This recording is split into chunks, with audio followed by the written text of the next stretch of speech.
Hola, hoy en Retrologando vamos a hablar de una película que cuenta con una de las interpretaciones más geniales, en mi opinión, más impactantes de la historia del cine, a cargo del inmenso Humphrey Bogart.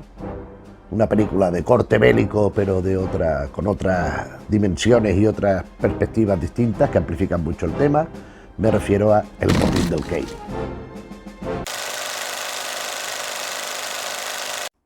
El motín del Caine es una película de 1954, dirigida por Edward Dmytryk, que es una película pues muy conocida, yo creo que por todo el mundo, con lo cual me tendré que permitir hacer algún no spoiler, por dos razones. Primero, porque es tan conocida que yo creo que la ha visto todo el mundo, porque es que es una película que además de cuando en cuando la reponen en televisión, está disponible en muchas formas, está en DVD, está en plataforma, está accesible de muchas maneras.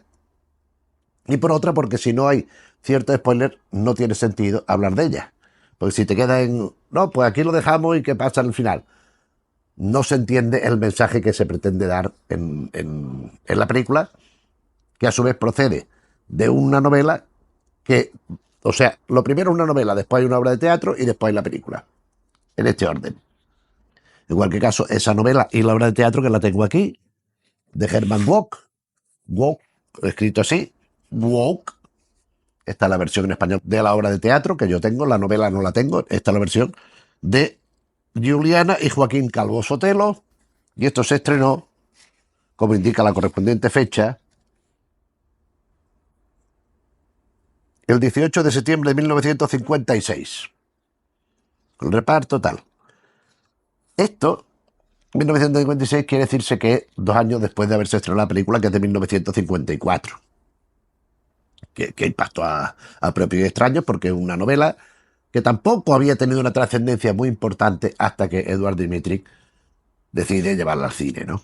Edward Dmytryk, pues podemos citar alguna, aquí me apunta algunos de los títulos porque es una filmografía muy intensa, muy interesante y muy intensa, las dos cosas, como por ejemplo Encrucijada de odio, por ejemplo, Historia de un detective, que es una versión del Marlowe, que no es Humphrey Bogart, del Marlowe de Chandler. Después tenemos La mano izquierda de Dios, que ya hemos comentado en el canal, también protagonizada por Humphrey Bogart, El baile de los malditos, en fin, es un director con una trayectoria que no vamos a cuestionar aquí, que sabemos de sobra, que es uno de los directores muy importantes de esa época, sobre todo de los años 40-50, sobre todo hasta los 60, aunque después siguió dirigiendo alguna cosa más, pero sobre todo hasta los 60 es muy importante este director. Y en mi opinión, su obra maestra, con todas las que he dicho, es esta, El motín del Caine. El motín del Caine, porque está muy bien, o sea, en este caso, yo creo que, ya digo, he visto la obra de teatro, la conozco, la novela no, pero luego es muy superior la versión fílmica a la teatral, pero muy superior. De muy largo, sobre todo destacando la interpretación de Humphrey Bogart. Pero no solo la de Humphrey Bogart, porque después tiene a su lado otros 3 o 4 que son muy importantes y sobre todo algunos que tienen una interpretación también muy destacada, favorable y desfavorable. Porque esta película, yo recuerdo que yo esta película la vi jovencito, muy jovencito, niño prácticamente, y a mí me llamó muchísimo la atención, que yo después ya supe quién, entonces no sabía ni quién era Bogart, como lo sé después, ¿no? Pero a mí me llamó la atención ese tipo, enfermo, ese tipo, no diremos loco, pero sí demente, tan estricto, tan obsesionado por la disciplina, y por otro lado que se quedaba en albis, que no sabía qué hacer, y cómo lo tratan los demás, a favor y en contra y tal, hasta qué punto tiene razón, hasta qué punto era una traición a lo que había, y un poco esto, que de aquella mirada inocente deduje, y es lo que yo recordaba, cuando ya he visto la película de más mayor, que la he visto varias veces, he llegado a la conclusión de que es que es la esencia del tema, ¿no? O sea, aquí estamos en una película de corte bélico, aunque no hay ninguna guerra, no se habla que esté en la Segunda Guerra Mundial, película de 1954, hacía 9 años que había terminado la Segunda Guerra Mundial, o sea que estaba muy próxima. Pero aquí se supone que hay una situación de guerra, pero no se dice qué guerra ni contra quién ni nada, sino que sencillamente nosotros vamos a saber, por vía de uno de los protagonistas, lo que sucede en el barco. Y la progresión que va llevando, sobre todo este personaje que llega nuevo, que ahora cuando diga los personajes entraremos en harina sobre este tema. Yo creo que porque el ambiente bélico es un pretexto, dijéramos. A ver, sirve, y puede decirse, no, literalmente sí, es un drama bélico, pero que en paralelo puede desarrollar y aplicarse a cualquier otro estamento social donde haya pues estos escalafones, estas cosas, y donde se puedan producir situaciones de crisis extrema y reacciones así por parte de uno y de otro. La película tiene dos fases claramente diferenciadas, que en la obra de teatro no va así, porque es que el título original de la novela de Cain Mutin es el título de la película, pero la obra de teatro es The Cain Mutin Martial Court, es decir, el juicio marcial o militar al motín del Cain. Lo que hay en la obra de teatro es el juicio. Claro, en el juicio es donde se desvela todo lo demás que ha ido pasando. Pero toda una serie de trazos de distintos personajes los vamos perdiendo en la obra porque están apenas dibujados, ¿no? Vamos a hablar de los personajes, como digo, entonces ya vamos viendo un poco. Fundamentalmente son 5. Robert Francis interpreta al alférez Willick Seward Keith. Este personaje, no siendo el más protagonista de la acción, sí es a efectos del espectador el más importante. ¿Por qué? Porque es el que nos traslada toda la historia. Es el narrador, es el personaje que va asistiendo a todo y nos lo va compartiendo con nosotros. Este muchacho es de buena familia, acomodada y tal, una muy buena vida, y vaya a servir en el ejército, y su estancia en el ejército le hace desarrollar pues su personalidad y inclinarla hacia una tendencia que difícilmente hubiera sido de otra manera de no estar allí. Cómo él va viendo las actuaciones de unos de otros, cómo va interpretando las actuaciones, y sobre todo en el juicio, del cual termina siendo el que es un barco. El barco, que ahora explicaremos de qué va cuando lleguemos los otros, pero bueno, ya mismo lo vamos a explicar. La cosa empieza con que este chico está en la academia militar, un tragamina, un barco de estos, y lo embarcan en el Cain. Él tiene un grado de alférez y va allí, entonces allí hay el capitán, hay el sobrecargo, el no sé qué, no sé cuánto. Los demás cargos que mandan militares allí. Y como él es un cargo, no el superior, pero sí por encima de los soldados, de los sargentos, de los cabos y todas estas cosas, pues él va haciendo de enlace y va conociendo de primera mano todo lo que se va gestando allí, en el barco. Y asiste a todas las situaciones que se van produciendo que llevan al juicio correspondiente. ¿Por qué? Porque en el barco hay un capitán nuevo, antes había un capitán mayor que se jubila, que era muy agradable, muy bueno, un tipo que, bueno, era muy tranquilón, y hacía que los soldados, que los del barco, estuvieran pues siempre en una situación relajada. Y llega el nuevo capitán, que es el que releva al anterior. Capitán llamado Philip Francis Krieg. Este capitán Krieg es justamente el polo opuesto al anterior. El otro era muy campechano, este no.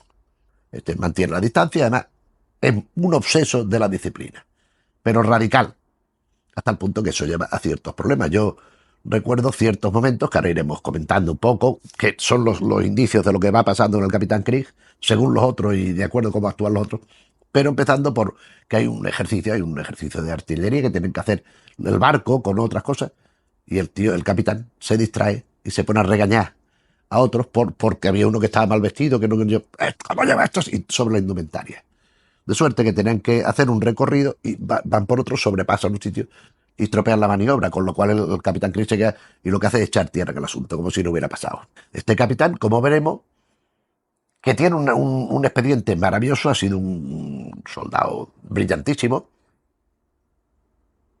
vamos viendo que tiene episodios no solo de perder la cabeza, sino de pánico, de tener mucho miedo. Entonces eso le hace reaccionar mal. Por ejemplo, hay otra misión que tienen que escoltar a unos que van a desembarcar en un sitio. Tienen que ir escoltando el barco para que no.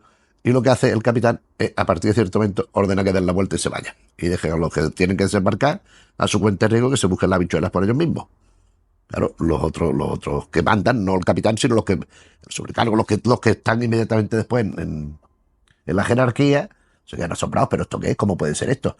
Lo dejamos. Nada, nos damos la vuelta. Vamos viendo este personaje del capitán, que es el más complejo de la historia, claro, de la obra de teatro, de la novela, supongo, y de la película. Vamos viendo esto, que por otra parte en los momentos de bonanza él no incumple, sino al revés. Él lo que pasa es que es demasiado estricto con la disciplina, con las cosas como tienen que ser, pero por lo demás lo hace bien, ¿no? Y el capitán, vamos viendo, el capitán cuando se pone muy nervioso, tiene la costumbre, coge dos bolas de metal y empieza, pero ¿qué pasa? No sé qué, empieza a reñir a uno y a otro, además muy arisco, y con las bolas como si fuera para relajarse. Y entonces hay dos incidentes, uno tan absurdo y tan menor que da hasta risa, y otro que ya es lo que lleva al motín. Porque al primero de a bordo, después del capitán, hay otro soldado de mando, también otro oficial, que le quiere convencer para que se amotinen, para que quiten al capitán y lo reemplace este otro, que es el teniente Maric. El teniente Maric es el segundo a bordo y va viendo pues, lo que le va pasando al capitán. Y claro, no sabe muy bien, porque por un lado hace las cosas bien, pero por otro lado hace mal. Pero después hay otro teniente, Kiefer, Tom Kiefer, que es novelista aparte de militar, que le va a Maric calentando la oreja y convenciéndolo para que reemplace a el capitán o Quick. Hay este incidente que voy a relatar ahora y Maric decide que no, pero cuando llega el último piensa que sí. Y capitán, queda usted desprovisto de galones, asumo el mando, vaya usted a sentarse allí y nos vamos a tirar ese vaca San Francisco. ¿Cuáles son los dos casos, esos a los que me refiero? Que demuestran el grado de perder la relación con la realidad, ¿no? De perder los papeles que tiene el Capitán Quick. Uno, el incidente famosísimo, celebérrimo de las fresas. Allí en el barco tienen pues su despensa, sus cosas, y el capitán va, ¿dónde están las fresas que había aquí? Aquí había una fresa. ¿Quién ha robado la fresa? Están de maniobra, están haciendo cosas de militares. El barco está haciendo pues sus misiones, sus cosas. Lo hace parar todo, hasta que no aparezca la fresa, todos los soldados a registrarlo, a desnudarse, a registrarle la ropa, a ver qué pasa. Y al final la fresa se la había comido él por la noche y no se acordaba. Pero claro, un incidente por una nimiedad como lo de la fresa,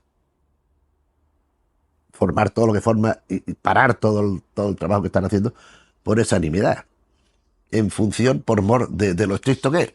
Pero en cualquier caso no es de recibo. Pero ya el colmo, la gota que hace desbordarse todo y que Maric asuma el mando, van navegando y viene un tifón. Entonces Maric le dice, vamos a dar una vuelta, vamos a sobrecargar el barco de una manera y así evitamos el tornado y no nos puede pasar nada. Y el capitán entra en pánico y es incapaz de hacer nada, de decidir casi ni de moverse, está paralizado. No, que siga para adelante, que siga para adelante. Ahora han dicho que vaya de A a B y no entiende que el otro está diciendo que lo haga dando un rodeo para evitar que el tornado ese se lo lleve por los aires y lo destroce todo. Y el capitán Quick no tiene capacidad de reacción. Entonces, Maric ocupa su cargo. Y llega, esa es la primera parte de la película, y llega la segunda parte, que es el juicio, el consejo de guerra que se le hace al capitán Quick y a los amotinados.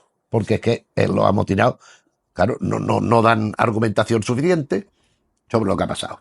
Entonces hay un juicio para ver quién tiene la razón.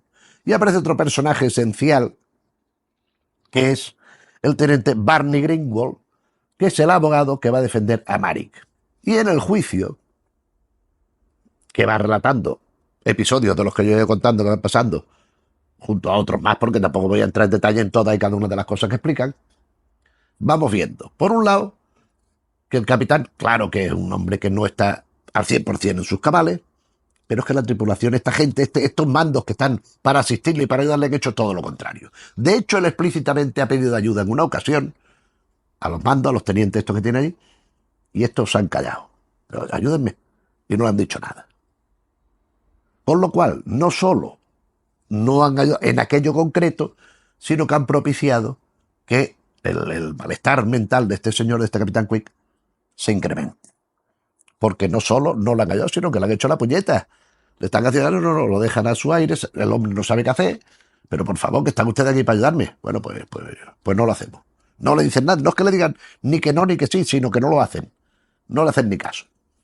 Entonces vamos viendo que sí, evidentemente hay ese grado de locura, de insania mental por parte del capitán Quick, pero la tripulación y los mandos secundarios no han contribuido a ayudarle en nada, sino todo lo contrario. En especial el teniente Tom Kiefer, el novelista aquel que ya dijimos, que el que va intentando que quiten al capitán, que no sé qué, y que es el que descubrimos, según el juicio, ha intentado, pues, maniobrar, digamos, intrigar más contra el capitán.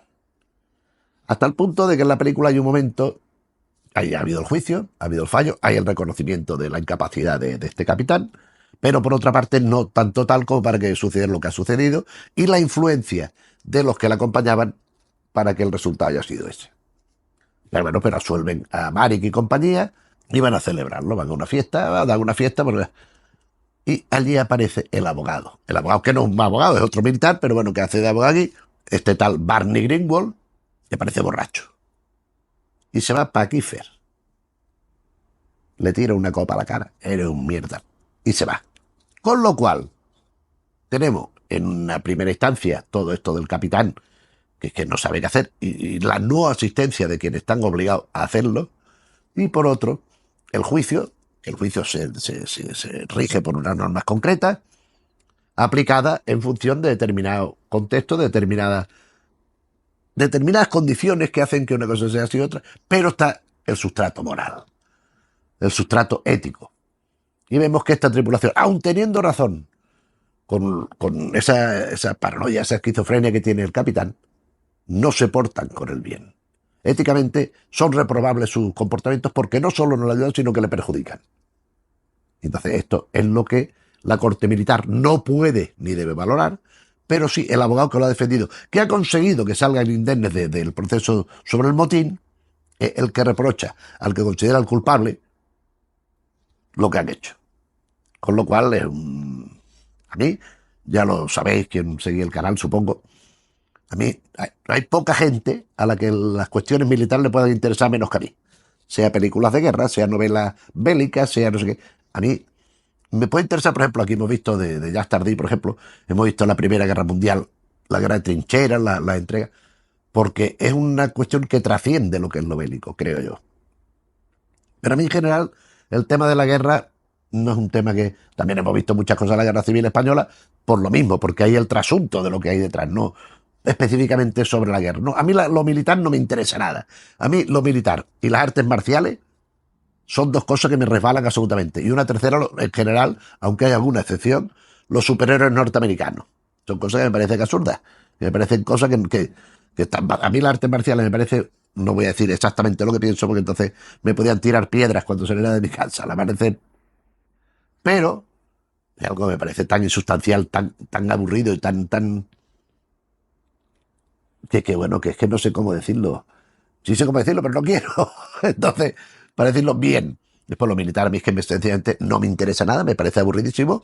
También pertenezco a una generación que yo no, pero hasta mi generación estábamos obligados a pertenecer en cierto momento al estamento militar, mediante el servicio militar obligatorio, te obligaban a ir a hacer la mili.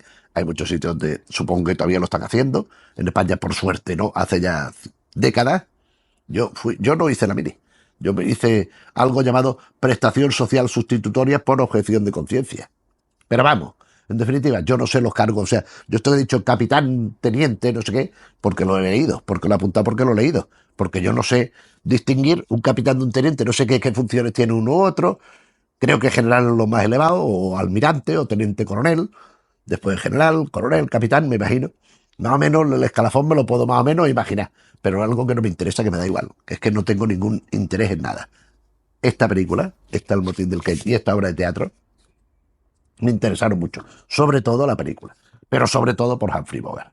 Humphrey Bogart, que interpreta al capitán Quick, Francis Quick, pero con una interpretación tan magistral como compleja.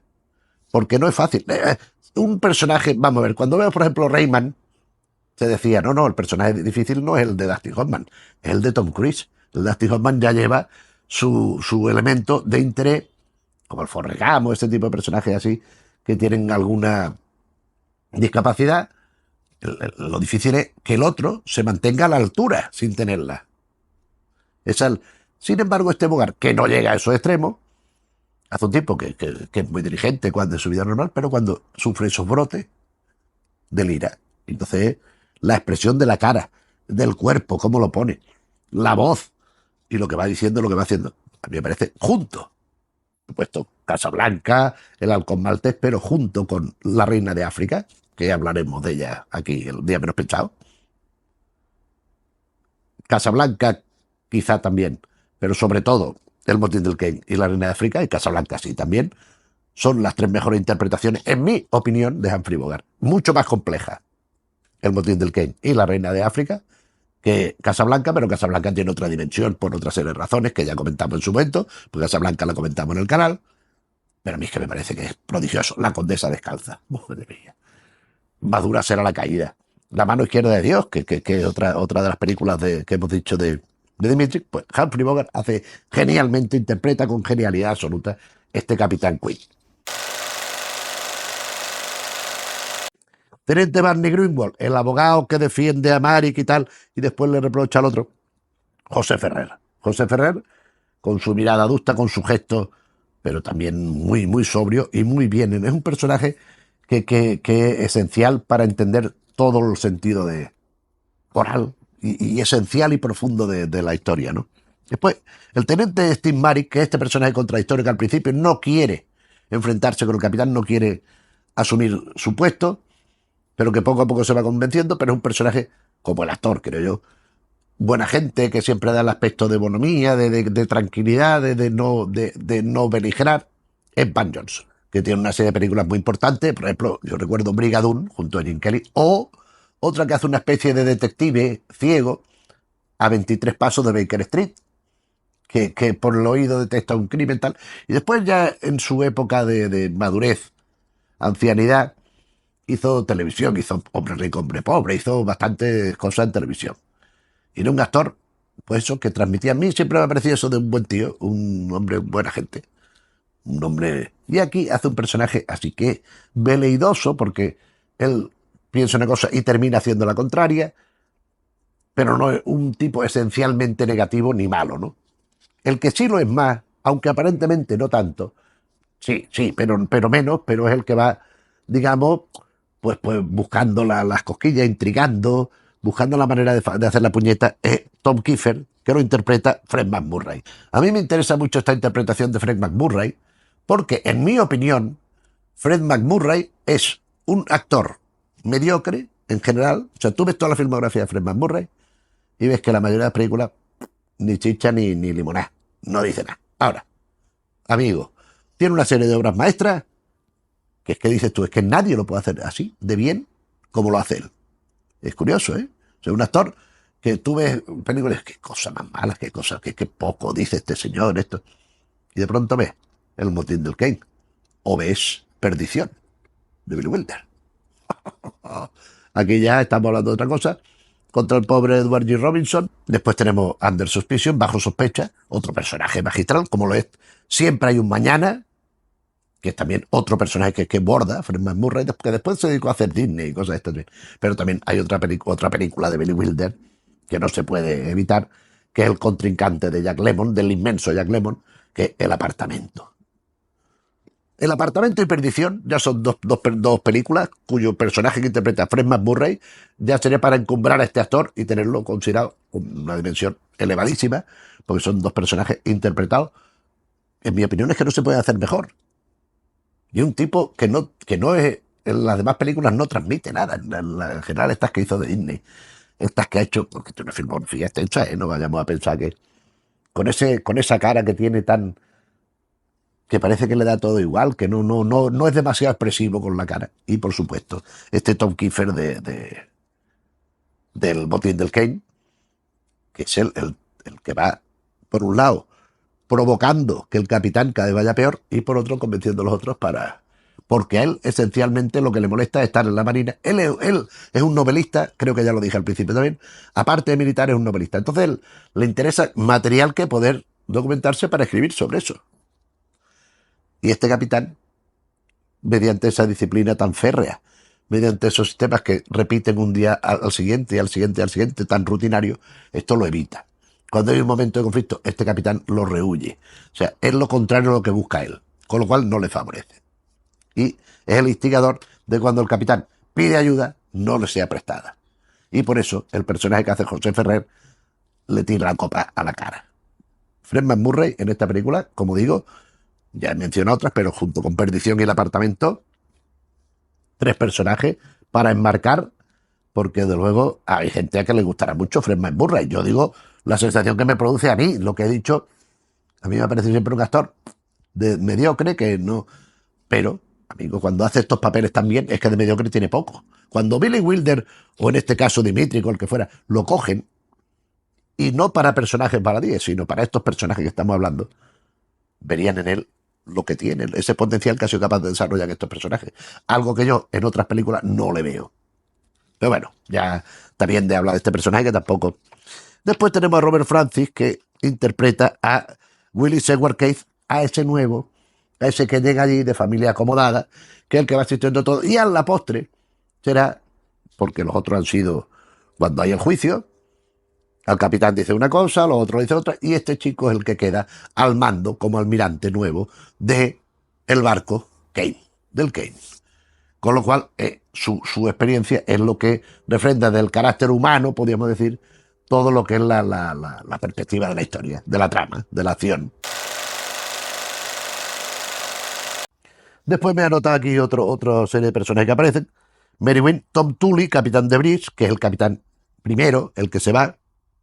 Y J. Marshall, teniente comandante Charlie, que este es el del juicio, el que lleva el juicio. Este es un actor que siempre lo hemos visto de secundario, pero no por ello despreciable, un actor, en mi opinión, muy interesante, con personajes, mira, aquí me he apuntado 12 hombres sin piedad, es uno de los 12, la mano izquierda de ellos también interviene, o hay una película, él ya bastante mayor, una película de humor terrorífico, Creepshow, de la dupla George A. Romero y Stephen King, que hay una historia, que hay un hombre mayor, ya mayor, recluido en una habitación, en una casa, que está allí, que tiene mucho dinero, que es muy exigente, que tiene muy malas maneras, muy mala educación con todo el mundo, y que es un obseso de la limpieza y le dan un asco terrible a las cucarachas y empiezan a salir cucarachas por todos lados. Bueno, pues ese hombre es precisamente este E.G. Marshall, E.G. Marshall, que hace aquí el presidente del tribunal.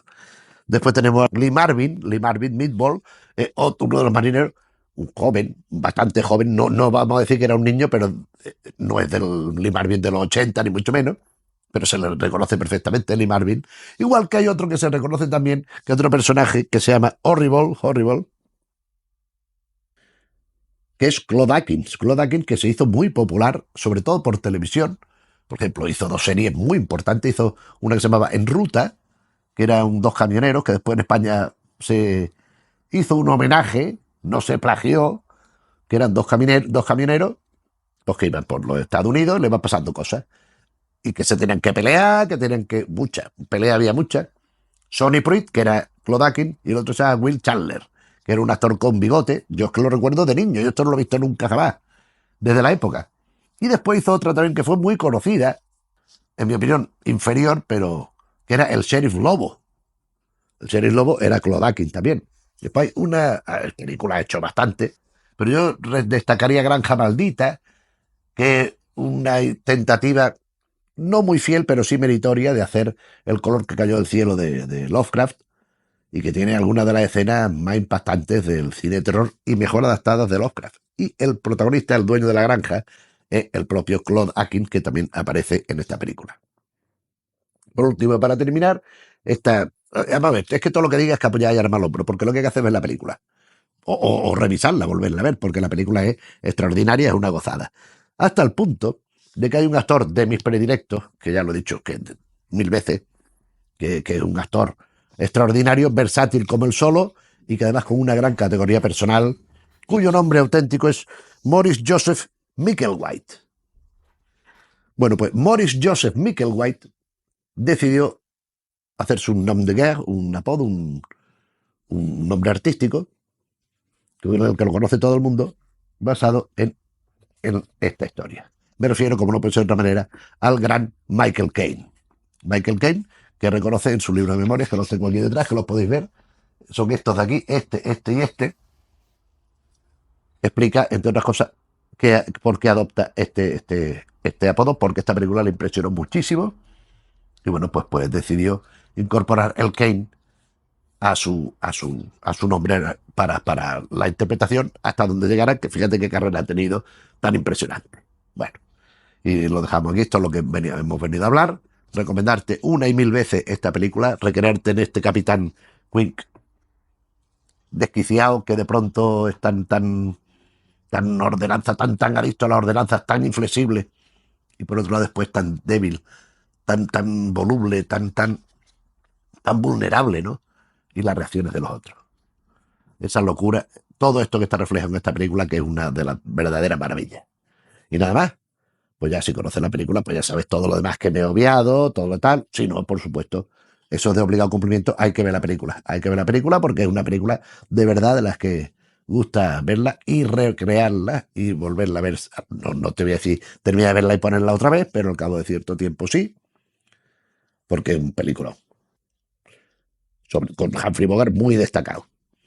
Y bueno, en cuanto al vídeo, si te ha parecido bien, te agradeceremos que le dejes al me gusta. Y si te gustan estas cosas de cine, de cómic, de narrativa de género, etcétera, que tratamos en Retrogando, te agradeceremos que te suscribas, que sabéis que por YouTube esto es muy importante. Y nada más. Gracias como siempre por la compañía y nos vemos en otro vídeo. Un saludo.